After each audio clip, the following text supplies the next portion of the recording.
아주 전형적인 가을인데요. 여러분, 이 가을을 기뻐하시고 즐거워하며 감사하고 지내시지요? 예, 참 좋은 계절을 하나님께서 우리에게 주셨습니다.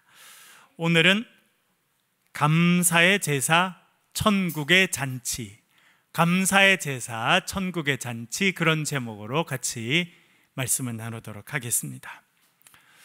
여러분, 우리 교회 이름이 무엇입니까? 새 창조 교회입니다. 하나님의 새로운 창조의 역사를 만들어가는 공동체라고 하는 의미를 가지고 있습니다. 그리고 우리 교회에서 하는 가장 특징적인 것이 있습니다. 그것이 무엇일까요? 복음 노트입니다. 우리가 주일날 예배, 수요 예배 하는데 대부분의 교회에서 다 하고 있습니다. 셀 모임을 하고 있습니다. 셀 모임을 하는 교회도 있고 하지 않는 교회도 있는데 대부분의 건강한 교회들은 셀 모임을 하고 있습니다. 그런데 다른 교회에서는 하지 않지만 우리 교회에서 하고 있는 것이 복음 노트입니다. 그래서 저와 우리 여러분들이 매일 성경 2장씩을 읽습니다. 여러분 매일 읽고 계시지요? 그리고 읽는 정도가 아니라 그것을 깊이 묵상합니다. 말씀 묵상을 하고 있습니다. 어떤 분들은 그럴 수도 있어요. 목사님, 그 말씀 묵상 큐티 하는 거잖아요. 큐티 하는데 많아요. 그렇게 하실지도 모르겠습니다. 그런데 우리가 하는 복음 노트는 큐티하고는 여러 가지 면에서 좀 다릅니다. 큐티 교재 가운데 우리나라에서 가장 많이 쓰이는 것은 두란노에서 판매하는 생명의 삶이라고 하는 그런 큐티 집입니다. 2017년 1월 달 디모데 전후서 생명의 삶은 제가 집필했습니다. 모르셨죠? 대부분 다 모르셨죠? 예, 제가 2016년 장신대에 있을 때 의뢰를 받아서 2017년 1월 달 생명의 삶에 나오는 성경 해석은 디모데 전후서는 제가 한 겁니다. 그래서 누구보다도 생명의 삶의 구조가 어떻게 되어 있는지를 잘 아는 사람이죠. 의심이 되는 분은 찾아보세요. 제가 설교를 준비하면서 또 봤어요. 그랬더니 제가 원고를 다 써서 이렇게 드린 것이 그 두란노에서 책으로 다 출판됐습니다.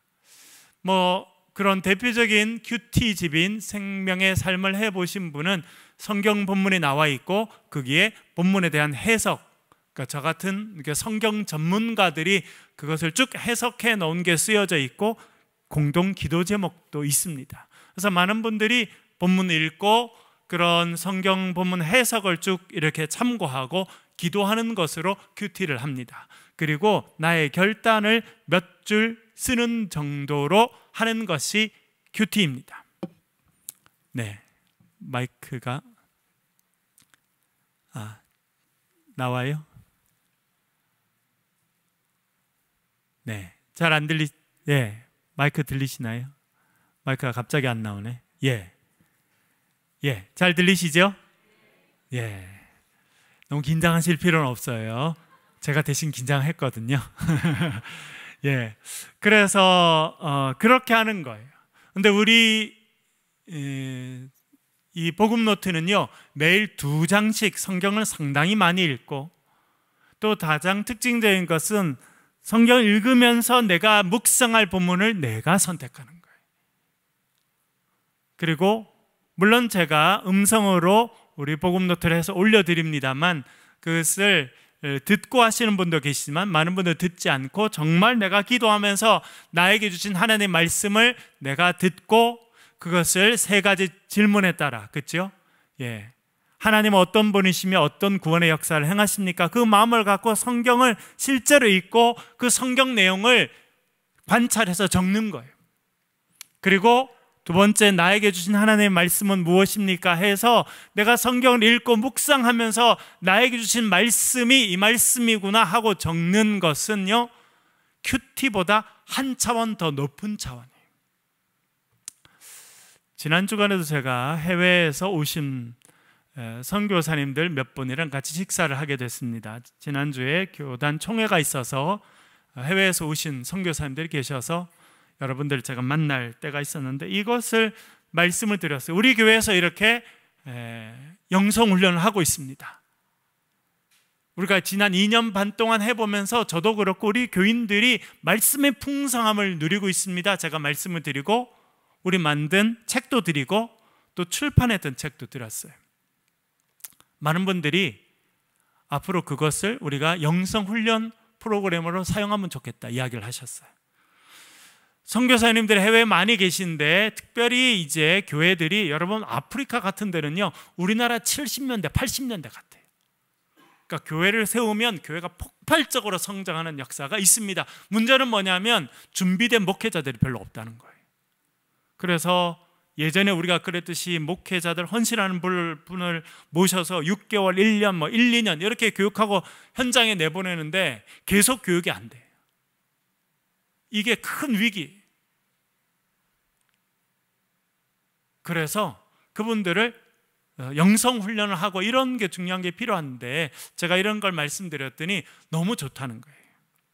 그래서 하나님께서 은혜를 주시면 이 우리가 하고 있는 이제 복음 노트가 많은 분들에게 영성훈련 프로그램으로 많이 이렇게 알려지고 전달되고 더 많은 사람들이 참여해서 말씀 가운데 하나님의 음성을 듣는 놀라운 역사가 있게 될 줄로 믿습니다. 그래서 우리가 이 복음 노트를 하는 이 자체가 벌써 우리가 새 창조의 역사를 이루어가는 일이라고 하는 것을 여러분 기억하실 수 있기를 간절히 바랍니다. 저도 매일 아침 성경을 묵상합니다. 그것을 다 타이핑하고요 여러분 들으신 것처럼 이제 녹음은까지 해서 전달해 드리잖아요. 여러분 이 복음 노트를 통해서 날마다 주시는 하늘의 양식, 우리 영혼의 양식을 받아 먹고 살아가는 저와 여러분 되실 수 있기를 간절히 바랍니다. 그래야 건강한 교회가 되는 거예요. 많은 분들의 관심은요 건강에 있습니다. 어떻게 하면 건강할까? 특별히 나이가 더 들어갈수록 연수가 더할수록 건강에 관심 많아요. 왜냐하면 우리의 많은 현대인들은요 아주 많은 병들을 갖고 삽니다. 나라가 잘 살게 되고 풍요로워졌지만 병들도 훨씬 많아졌어요. 그래서 건강한 것이 중요합니다. 건강하려면 반드시 해야 되는 게 있는데 그건 뭐냐면 건강한 음식을 섭취해야 된다는 거예요. 하루에 2끼씩 꼬박꼬박 큰 햄버거에다가 콜라를 마시고 아주 건강할 수 있습니까? 절대 없어요. 그래서 그런 패스트푸드라고 하잖아요. 금방 만들어서 먹는 음식을 영어로는 패스트푸드, 금방 먹는 음식이라고 그러는데 또 다른 말로 뭐라 하냐면 정크푸드라고 그래요. 정크는 쓰레기란 뜻이에요. 실제로 정크푸드라고 부릅니다. 왜? 금방 먹어서 좋지만 결국 우리 몸의 건강을 해칠 수 있다라고 하는 의미를 가지고 있습니다. 그래서요 건강하려면 반드시 건강한 음식을 적당히 섭취하고 살아가야 돼요. 그래야 건강할 수 있습니다. 신앙생활도 마찬가지예요. 이 땅에 교회가 많이 있습니다. 하나님 은혜로 70년, 80년대, 90년대 교회가 엄청나게 성장하고 세계 선교의 중요한 일들을 우리 한국 교회가 감당했습니다. 그러나 우리 한국 교회 지금은 병들었어요. 많은 교회가 병들고 교단이 병들고 교회 단체가 병들었어요. 갈등이 말을 할 수가 없습니다. 지난 주간에 중요한 교단들이 총회를 많이 했어요. 박수를 치고 기뻐하고 희망이 넘치는 것이 아니라 탄식했어요. 어떻게 이렇게 병들었나? 내일은 어떻게 될 것이냐? 한숨 가운데 교단 총회를 마친 교단이 너무나 많습니다. 왜 그래요?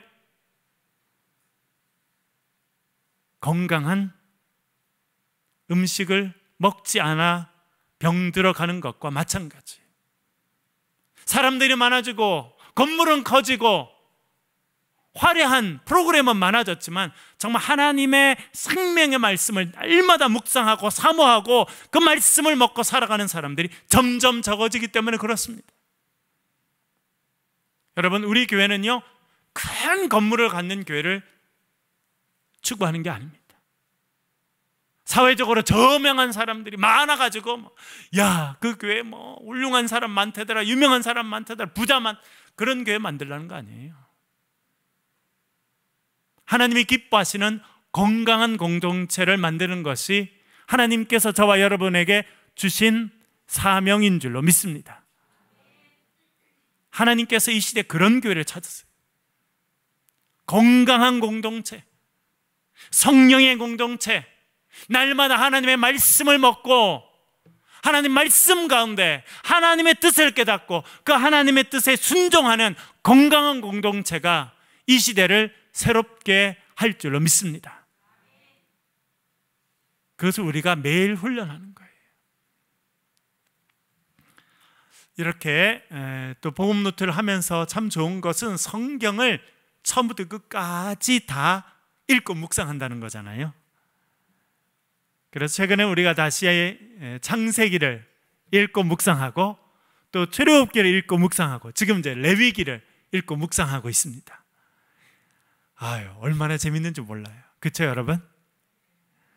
여러분 드라마 좋아하시죠? 한국은 드라마 강국. 이번에도 보니까 미국에서 주는, 그리고 미국 사람들만 받았던 그 미국 드라마 상을 이번에는 한국 드라마가 받았어요. 역사상 처음이에요. 왜? 미국 사람들도 이제 한국 드라마가 너무 재밌고 잘 만든다는 걸 인정할 수밖에 없게 됐어요. 한국이 드라마를 잘 만들어요. 그런데 한국에서 만드는 드라마보다 더 재밌는 게 성경 드라마예요. 아멘이세요? 노멘이세요? 여러분 노멘이에요? 아, 목사님 한국 드라마 요즘에 안 보시나 봐요. 얼마나 그렇지 않으시죠, 여러분? 하나님께서 노아를 부르시고 산 위에다가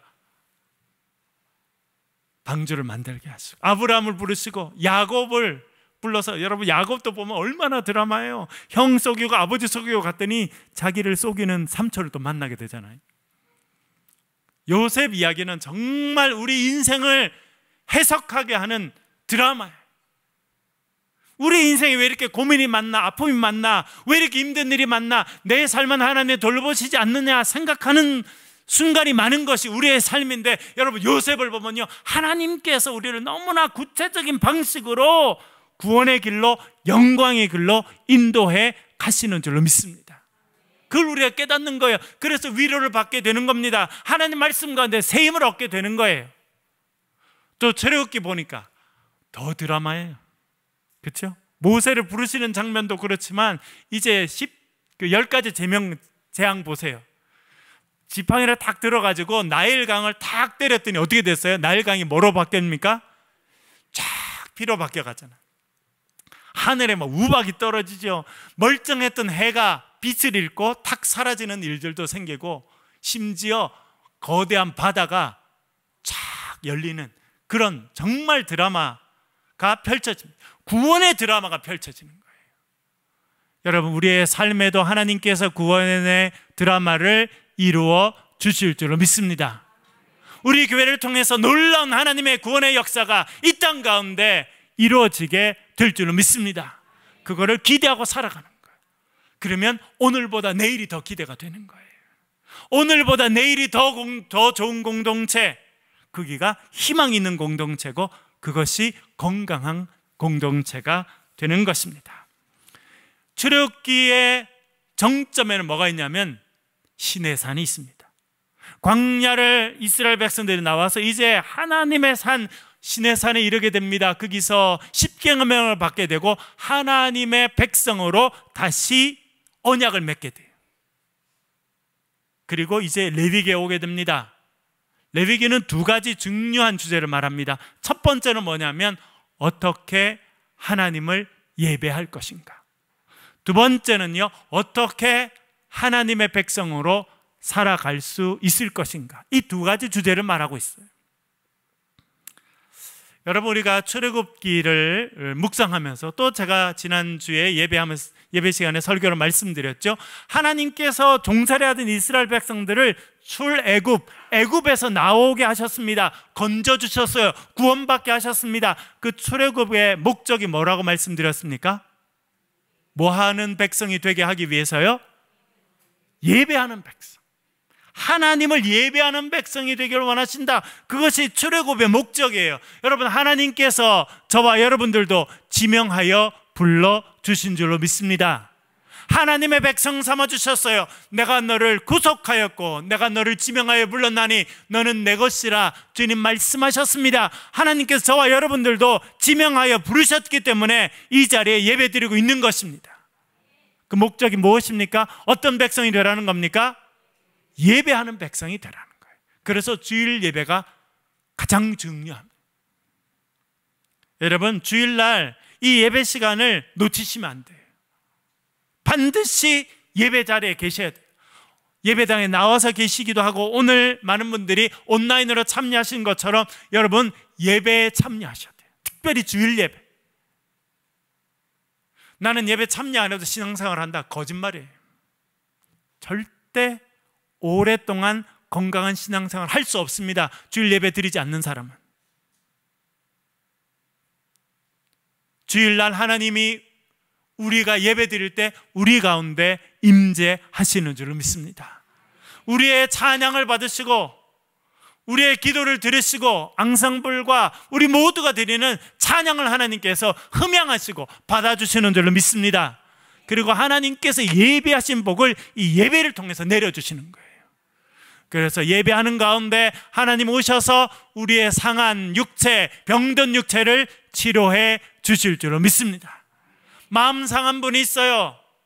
마음이 상하고 상처받은 분이 있습니다. 하나님께서 우리의 마음의 상처도 씻어 주실 줄로 믿습니다. 그리고요, 우리의 인생의 문제, 얼마나 문제가 많이 꼬여 있습니까? 사업으로, 직장으로, 또 부모와 자식 관계로, 또 이웃과의 관계로 힘든 일들이 많아요. 묶여있는 일들이 많습니다. 우리가 나와서 주님 앞에 예배할 때 그 묶여있는 것이 풀려지는 놀라운 역사가 있게 될 줄을 믿습니다. 우리 인생의 골리앗도요, 우리가 예배하는 가운데 하나님을 찬양하는 가운데 쓰러지는 역사가 있게 되는 겁니다. 하나님께서 우리를 부르신 목적은 너무나 분명합니다. 우리의 예배를 받으시기 위함인 줄로 믿습니다. 그 하나님을 기뻐 찬양하고 그 하나님께 예배하는 저와 여러분 인생이 되기를 주의 이름으로 간절히 축원합니다. 그래서 레위기는요, 하나님을 어떻게 예배하는지를 설명하고 구체적으로 알려줍니다. 그것이 제사예요. 5가지의 중요한 제사가 있다는 거 말씀드렸죠. 제가 지난 수요일 날 기도회 때 여쭤보니까 우리 교인들이 너무 잘 알고 계시더라고요. 5개의 중요한 제사 한번 해볼까요? 첫 번째 뭡니까?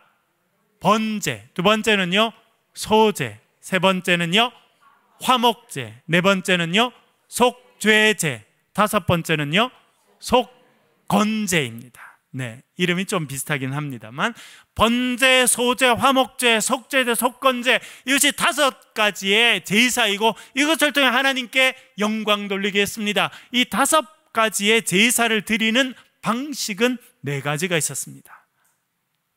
기억나시나요? 아시는 분이 계신가요? 첫 번째 어떤 방법이든가요? 화제. 화제는 뭡니까? 불. 여러분, 우리도 불이 나면 화재가 났다 그러죠?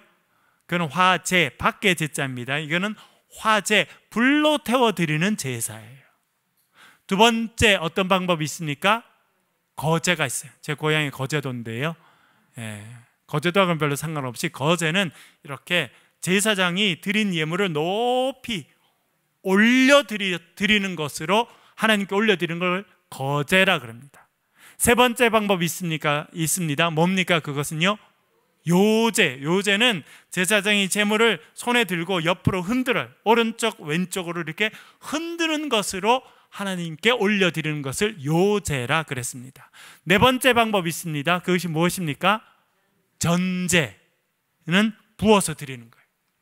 포도주는 어떻게 드리냐면 이제 번제물이 탈 때쯤, 마지막 때쯤 좋은 포도주를 그 번제물 위에 축 뿌려서 부어서 드리는 것을 전제라 그렇게 이야기했습니다. 예배를 드리는 방식은, 제물을 드리는 방식은 그렇게 4가지였다는 것입니다. 5가지의 제사의 의미를 조금 더 생각해 보겠습니다. 첫째, 번제죠. 여러분, 번제는 매일 드리는 거예요. 매일. 그것도 번제는요 다 태워드리는 겁니다. 그래서 영어로는 burnt offering이랍니다. burnt, 태운다는 거죠. 태워서 드리는 제사가 번제예요. 이 제사는 매일 드려야 했습니다. 특별한 일이 없어도 매일 드려야 되는 게 번제예요. 그건 뭐냐면 매일 하나님께 제사하는 인생으로 살아가야 된다는 걸 알려주는 거예요. 여러분, 좋은 날에도 하나님을 생각하고 예배하고, 기분 나쁘고 어렵고 힘들고 고난 가운데도 하나님을 기억하고 예배하는 백성이 되어야 된다. 그것이 번제가 알려주는 거예요. 여러분, 매일 하나님을 생각하고 하나님께 예배하는 백성으로 살아가실 수 있기를 간절히 바랍니다. 그게 번제의 의미예요. 그리고 번제는요 아무것도 남겨놓지 않고 재물을 전부 다 태워드리는 거예요. 그럼 뭐냐면 내 뜻을 내려놓고 하나님께 온전히 순종하는 인생이 되라, 그런 뜻입니다.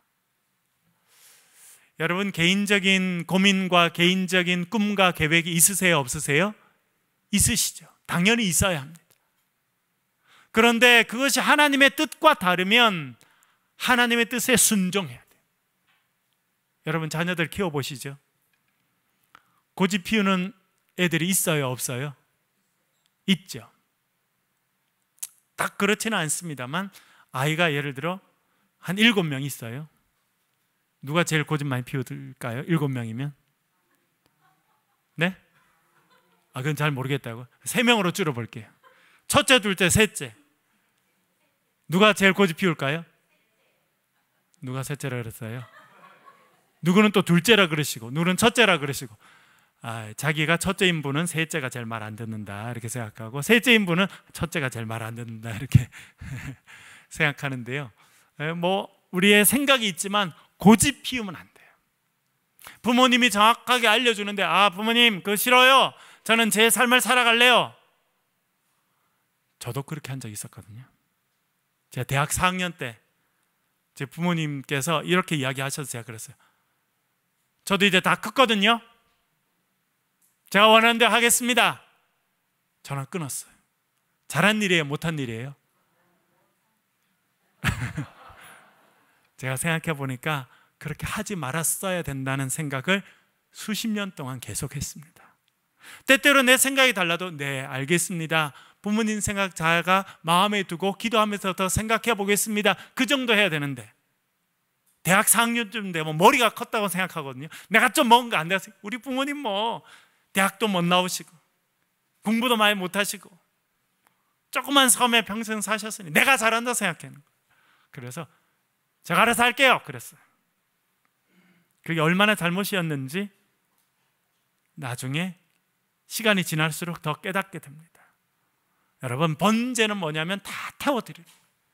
하나님 앞에 내 모든 걸 내려놓는 거예요. 내 생각도 태우고 내 꿈도 태우고 모든 걸 내려놓고 하나님의 뜻을 나의 것으로 받아들이고 살아간다라고 하는 것이 번제의 의미입니다. 여러분, 시간이 지날수록 하나님의 뜻을 이루는 것이 여러분의 삶의 기쁨이 될 수 있기를 간절히 바랍니다. 그것이 번제의 의미예요. 두 번째는 소제입니다. 소제는 뭘 드리는 겁니까, 여러분? 소제는 양을 드리는 거예요, 소를 드리는 거예요, 염소를 드리는 거예요? 뭘 드리는 거예요? 동물을 안 드립니다. 곡식, 수고한 쌀과 보리와 밀과 같은 그런 곡식을 올려드려요. 어떤 분은요, 제가 어릴 때 있을 때 우리 가르치는 스님 중에 그런 분이 있었어요. 피가 없는 제사는 하나님 안 받으신다. 여러분 들어보셨나요? 그런 분이 계셨어요. 그러면서 뭘 예를 드냐면, 창세기에 봐라, 가인과 아벨이 제사 드리지? 큰 아들 가인과 아벨, 가인은 뭘로 제사를 드렸어요, 하나님께요? 곡식으로. 둘째 아벨은 뭘로 하나님께 제사를 드립니까? 양으로.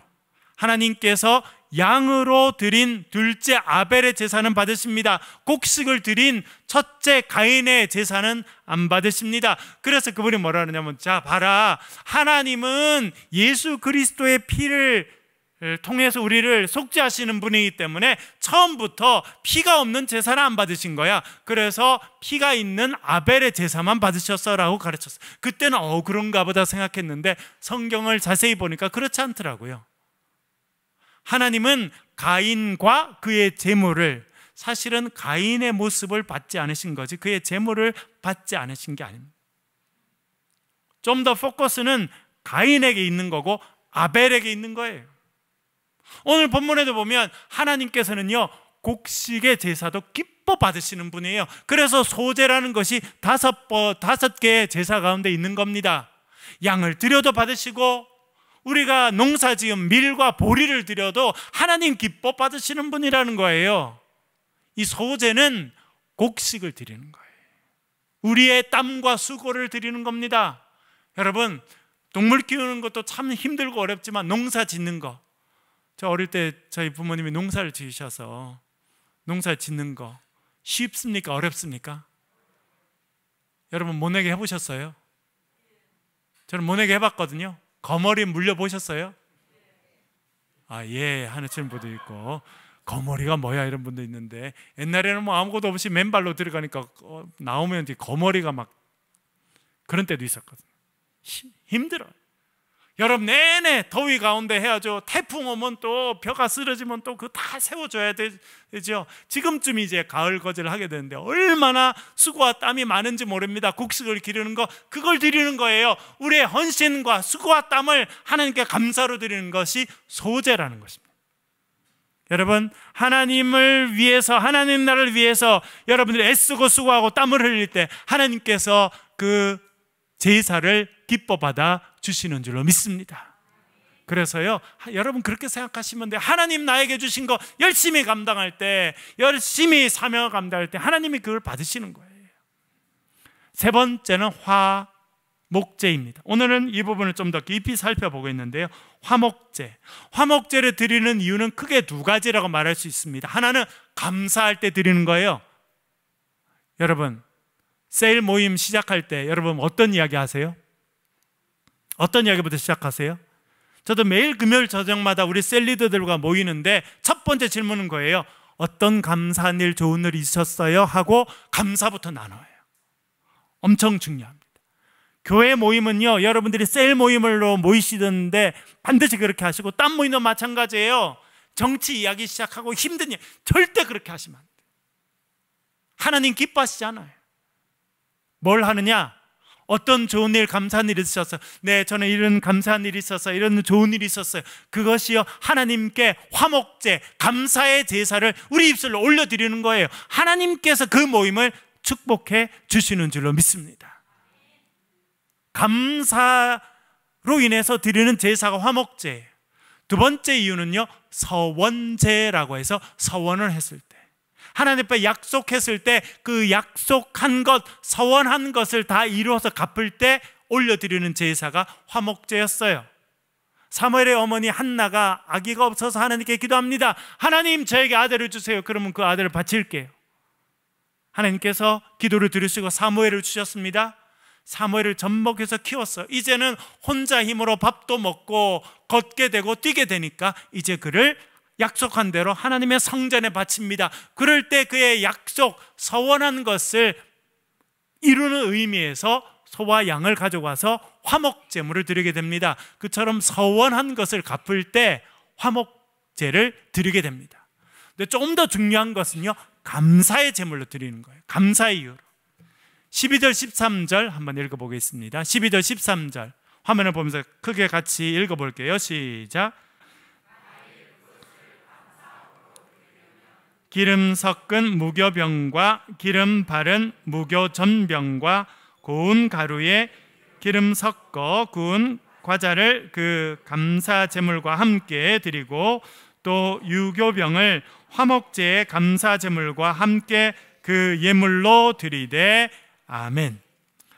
다른 제사는요, 번제나 속죄제나 이렇게 할 때는요, 짐승만 갖고 왔어요. 소나 양이나 염소나. 그것에도 내가 힘이 미치지 못하면 비둘기를 가져와서 하나님께 올려드렸어요. 그런데 화목제는요, 특별한 게 있어요. 그렇게 소나 양이나 염소나 암수 구분 없이 뭐든지 드릴 수 있었습니다. 흠이 없는 거면 가능했어요. 그런데 꼭 같이 드려야 되는 게 있었습니다. 그건 뭐냐면, 뭘 같이 드려야 된다 그럽니까? 구운 전병, 우리 말하면 떡을 같이 드려야 되는 거예요. 누룩을 넣은 빵을 드릴 수도 있고 누룩을 넣지 않은 것도 드릴 수 있어요. 여기 특별한 건 여러분, 누룩을 넣은 빵, 그것을 유교병이라고 하고요, 누룩을 넣지 않은 것을 무교병이라고 하는데, 사실은 유월절 같은 제사는요, 누룩이 들어간 유교병은 절대 쓸 수 없었어요.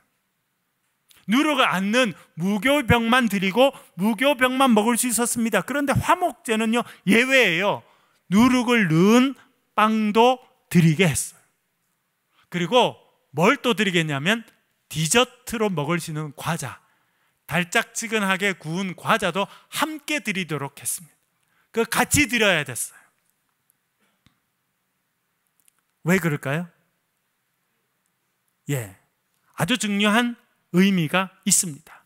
그래서 동물을 가져올 때, 예를 들어 양을 한 마리 가져옵니다. 그리고 떡도 가져오고 과자도 구워서 가져오면 제사장 앞에 와서 그 양 위에 손을 얹고 기도하죠. 그리고 이제 제사장에 가서 그 양을 잡습니다. 그리고는 양의 껍질을 벗기고 그 안에 있는 내장에 붙은 기름, 콩팥에 붙은 기름, 간에 붙은 기름, 그런 기름이, 사실은 양은 참 많은데요, 그런 기름을 다 모아서 그 기름은 번제단 위에 올려서 태워서 하나님께 드려요. 그리고 남은 고기 부분 중에 가슴 부분과 오른쪽 뒷다리는 그 제사를 행한 제사장에게 주게 되어 있습니다. 그래서 제사장과 제사장의 가족들이 먹게 되어 있습니다. 그러면 다른 부분이 남았죠. 그건 어떻게 하냐면 나눠 먹게 되어 있었어요. 딱 하나의 제사만 평신도라고 말할 수 있는 일반 백성들이 먹을 수 있었습니다. 딴 건요, 하나님께 제물로 드리면 딴 사람들은 전혀 먹을 수 없었습니다. 제사장과 그의 가족들만 먹게 됐습니다. 일반 백성이 먹으면 그거는 죄를 짓게 되는 것이었는데요, 화목제는 달랐어요.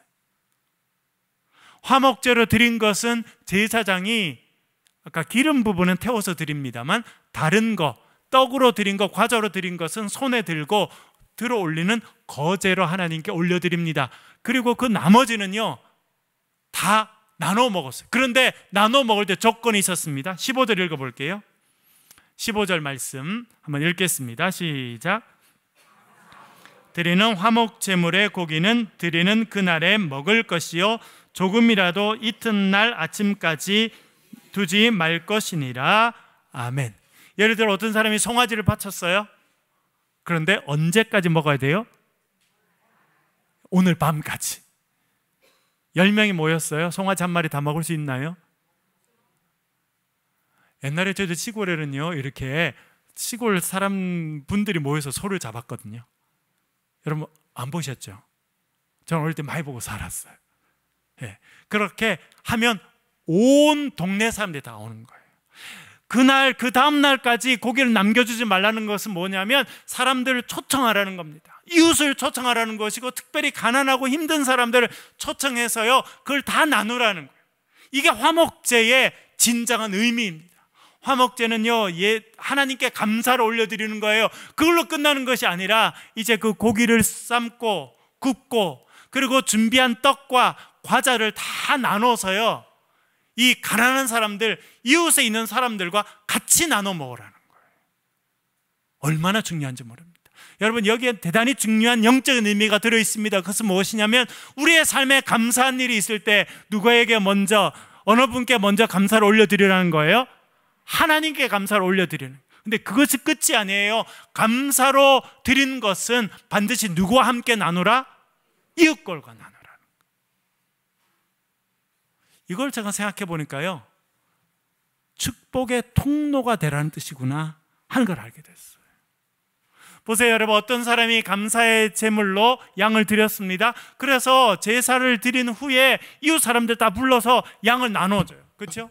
그러면 그 사람들이 물어볼까? 오늘 어떤 이유로 화목제 드렸어요? 우리 아들이 이번에요 대학 들어갔거든요. 우리 딸이 이번에 아기를 낳거든요. 축하드려요. 감사합니다. 저희들도 너무 기뻐요. 그 기쁨을 같이 나누라는 거예요. 감사를 같이 나누라는 거예요. 그래서 나의 감사로 인해서 하나님께 영광을 올려드리지만 내가 감사한 일로 인해서 주위의 사람들이 하나님의 천국 잔치를 경험하는 인생이 되라, 그렇게 말씀하시는 거예요. 이것이 화목제의 의미입니다. 여러분 삶에 있는 감사와 기쁨으로 인해서 하나님께 영광을 올리시고 주위에 있는 많은 사람들에게 하나님의 은혜를 전달하는 축복의 통로로 쓰임 받으실 수 있기를 간절히 바랍니다. 그것이 화목제의 의미입니다. 하나님께 주신 기쁨을, 감사를 하나님께 올려드리고 그로 인해서 주위 사람들에게 하나님 은혜를 전하는 천국 잔치를 이루어가는 인생, 그런 인생으로 살아가라 말씀하십니다. 이렇게 하나님 은혜를 이웃과 나누는 축복의 통로로 쓰임받는 저와 여러분 되시길 주의 이름으로 간절히 축원합니다. 기도하겠습니다. 우리 말씀을 가지고 한번 통성으로 기도하겠습니다. 기도하실 때 우리 하나님, 저에게 화목 제물을 주셔서 감사합니다. 감사의 제물을 주셔서 감사합니다. 하나님께 영광을 올리게 하시고 우리의 삶이 하나님 은혜를 전달하는 축복의 통로로 쓰임받게 도와주십시오. 우리 통성으로 소리를 내서 같이 한번 기도하겠습니다. 기도하십시다. 아버지 하나님,